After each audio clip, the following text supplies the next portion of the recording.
Shalom sahabat yang baik hati, salam sehat selalu bagi kita semuanya. Marilah kita bersatu di dalam doa.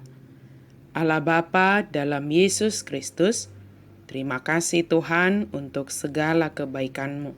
Saat ini kami mau merenungkan firman Tuhan, buka hati dan pikiran kami. Berkenan Engkau Tuhan memenuhi hati dan pikiran kami dengan firman-Mu. Amin. Firman Tuhan bagi kita pada hari ini dari Yesaya 48 ayat 10. Sesungguhnya aku telah memurnikan engkau, namun bukan seperti perak, tetapi aku telah menguji engkau dalam dapur kesengsaraan. Idama nungahu papitaho, alai dada songo perak, ikut di bagasan pamurunan ni pardangolan au menguji ho.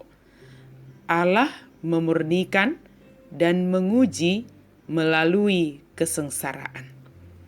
Apakah kita mudah mengeluh ketika hidup kita menjadi rumit atau sulit? Mengapa Allah yang penuh kasih mengizinkan semua jenis pengalaman yang tidak menyenangkan menimpa anak-anaknya? Ayat hari ini menunjukkan kepada kita dengan jelas bahwa Allah menguji kita di dalam api penderitaan.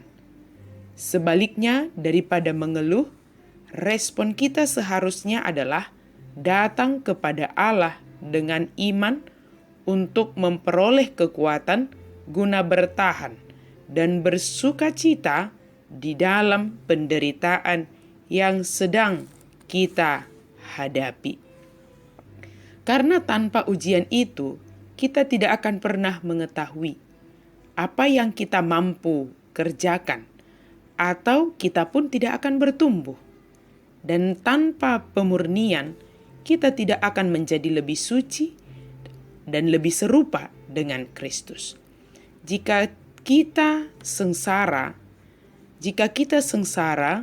dan sedang menghadapi kesengsaraan atau penderitaan, carilah Allah dan karya pemurniannya di dalam hidup kita.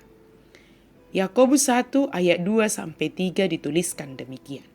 Saudara-saudaraku, anggaplah sebagai suatu kebahagiaan apabila kamu jatuh ke dalam berbagai-bagai pencobaan. Sebab kamu tahu bahwa ujian terhadap imanmu itu menghasilkan ketekunan. Keadaan yang sedang kita hadapi adalah sebagai alat Tuhan memurnikan kita. Apakah kita adalah orang yang tahan uji atau orang yang gampang menyerah dan berputus asa? Tentunya kita harus mengarahkan pandangan kita kepada Tuhan, sebab Dia adalah sumber kekuatan kita, supaya kita dapat bertahan dalam menghadapi berbagai keadaan di hidup ini. Jika kita hanya mengandalkan diri kita sendiri, maka kita akan mudah kehabisan tenaga dan harapan, yang akhirnya kita akan putus asa dan hanya mengeluh bahkan untuk hal yang sederhana. Dalam menjalani masa penantian kita akan kedatangan Kristus kedua kalinya, selagi masih ada kesempatan, yaitu waktu yang Tuhan anugerahkan kepada kita, marilah kita berpengharapan dan menghadapi segala keadaan, baik sukacita, dukacita, kesuksesan, penderitaan, dengan mengandalkan kekuatan yang berasal dari Tuhan. Serta kita pergunakan segala pengalaman hidup kita tersebut membentuk kita menjadi pribadi yang lebih dewasa di dalam iman, teguh dalam pengharapan. Penderitaan dan kesengsaraan yang kita hadapi mungkin tidaklah seperti yang dialami contohnya seperti Ayub. Memang dia pernah jatuh ke dalam dosa, tetapi pada akhirnya dia menyadari keberdosaannya dan memohon ampun kepada Tuhan. Serta melalui kesengsaraan yang dialaminya, dia juga semakin beriman akan pemeliharaan Tuhan, serta belajar mengampuni sahabat-sahabatnya. Sebab tidak sedikit kita mudah sakit hati ketika menghadapi kesengsaraan dan menjadi sulit untuk mengampuni. Dalam kesengsaraan dan kesulitan yang kita hadapi, Tuhan menguji kita lebih daripada seperti menguji perak.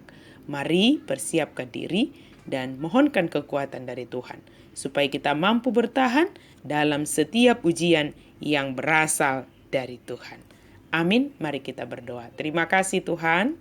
untuk firman-Mu. Terima kasih Tuhan untuk segala keadaan, untuk segala pengalaman hidup. Kami percaya semua itu untuk mendatangkan kebaikan kepada kami dan membentuk kami semakin lebih baik, semakin lebih suci, dan semakin menyempurnakan kami karena kasih-Mu.